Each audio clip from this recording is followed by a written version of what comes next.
Delhi liquor scam కేసులో BRS MLC కవిత bail petition పై రేపు సుప్రీంకోర్టులో విచారణ జరగనుంది. కవిత 5 నెలలుగా జైల్లో ఉండడంతో సుప్రీంకోర్టులో ఆమెకు ఖచ్చితంగా బెయిల్ వస్తుందని బీఆర్ఎస్ నేతలు ఆశలు పెట్టుకున్నారు. ఇప్పటికే కేటీఆర్, హరీష్ రావు సహా 20 మంది ఎమ్మెల్యేలు హస్తిన చేరుకున్నారు. మరికొందరు కూడా ఢిల్లీ వెళ్లే అవకాశం ఉన్నట్లు తెలుస్తోంది.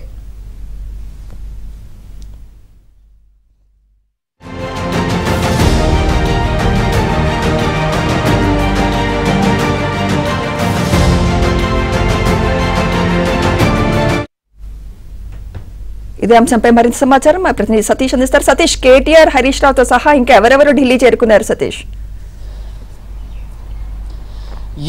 సుమిత్ర, ఢిల్లీ పర్యటనలో మాజీ మంత్రులు హరీష్ రావుతో పాటు కేటీఆర్, మరికొంతమంది బీఆర్ఎస్కి సంబంధించిన కీలక నేతలంతా కూడా ఢిల్లీ చేరుకుంటున్నారు. రేపు ఎమ్మెల్సీ కవితకు సంబంధించిన పిటిషన్ సుప్రీంకోర్టులో విచారణ జరగబోతుంది. ఢిల్లీ లిక్కర్ కేసులో ఎమ్మెల్సీ కవిత ఈడీ కేసులో కావచ్చు, సిబిఐ కేసులో కావచ్చు, 2 కేసుల్లో కూడా బెయిల్ మంజూరు చేయాల్సిందిగా సుప్రీంకోర్టులో పిటిషన్ దాఖలు చేసింది. పిటిషన్ పైన ఇప్పటికే 2 సార్లు విచారణ చేసింది. అనంతరం సిబిఐ ఇప్పటికే కౌంటర్ దాఖలు చేసింది. అయితే తాజాగా ఈడీ ఇటీవల కౌంటర్ దాఖలు చేస్తుందని ఊహించినప్పటికి కూడా ఈడీ కౌంటర్ దాఖలు చేసేందుకు దాదాపు వారం రోజుల సమయం కోరింది. అయితే గురువారం సాయంత్రం ఈడీ సుప్రీంకోర్టులో 150 పేజీలతో కూడిన ఒక కౌంటర్ని ఫైల్ చేయడం జరిగింది. రేపు సుప్రీంకోర్టులో విచారణ జరగబోతుంది. అయితే విచారణ సందర్భంగా బీఆర్ఎస్ నేతలంతా కూడా ఒక్కొక్కరుగా పార్టీకి సంబంధించిన ఎమ్మెల్యేలతో పాటు మాజీ మంత్రులు కూడా అంతా కూడా ఢిల్లీ చేరుకుంటున్నారు. ప్రధానంగా రేపు ఖచ్చితంగా justice B R Gavai, justice K V Viswanathan ధర్మాసనం ముందు జరగబోయే కేసు విచారణ సందర్భంగా ఈసారి కవితకు ఖచ్చితంగా బెయిల్ మంజూరు అవుతుందని కూడా నేతలంతా కూడా ఆశ వ్యక్తం చేస్తున్నారు. ఇటీవల జరిగిన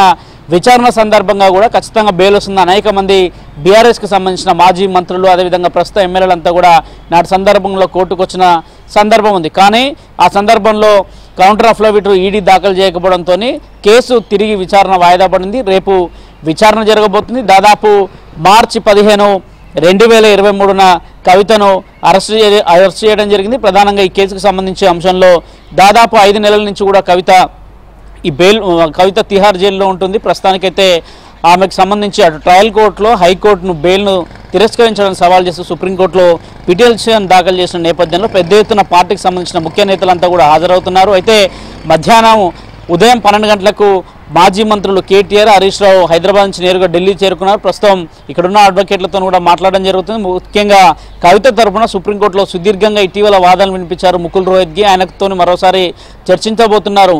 ఏ విధంగా మనీష్ సిసోడికి బెయిల్ మంజూరైందో అదే కోణంలో కూడా వాదనలు జరగాలని, అదేవిధంగా ఆ పాయింట్లను బేస్ చేసుకొని కూడా కవితకు బెయిల్ వచ్చే విధంగా కూడా వాదనలు వినిపించాల్సిందిగా మరోసారి సీనియర్ కౌన్సిల్ ముకుల్ రోహత్గి కూడా విజ్ఞప్తి చేస్తున్నారు.